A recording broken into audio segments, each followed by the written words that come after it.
ومصرة أحفر اسمي بين الصخر، وما كنتش عادي وصرت منسية.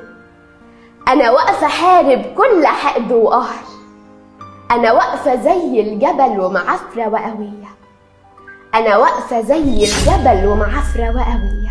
بقى سنك جامد قوي قوي يعني. مش قادرة أعتز بيها بجد والله. طب عايزة أختم بحاجة أنت كاتباها. هقول قصيدة بعنوان الجرح فارش جوه قلبي مكان. أنت اللي كاتباها؟ أنا كاتباها. الجرح فارش جوه قلبي مكان، زارع حكاوي من الوجع واليأس، ومصاحبة طوب الأرض والعمدان. كل الجماد صاحبي ملقتش حي يحس. الجرح فارش جوه قلبي مكان، زارع حكاوي من الوجع واليأس، ومصاحبة طوب الأرض والعمدان. كل الجماد صاحبي ملقتش حي يحس.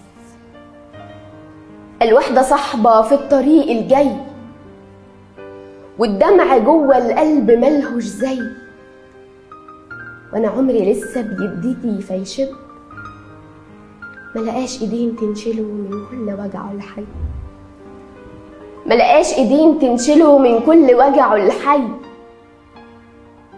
الضحك فترة والألم فترات، وانا واحدة عافر نفسي اكون باقي، ومصرة احفر اسمي بين الصخر، وما كنتش عادي وصرت منسية. أنا واقفة حارب كل حقد وقهر، أنا واقفة زي الجبل ومعفرة وقوية، أنا واقفة زي الجبل ومعفرة وقوية. أنت كاتباها لي ولا إيه؟ طيب إيه رأيك بقى إن دي أحلى واحدة فيهم؟ والله أحلى واحدة في اللي قلتي، يعني أنت فعلا بتختاري حاجات تمس الناس.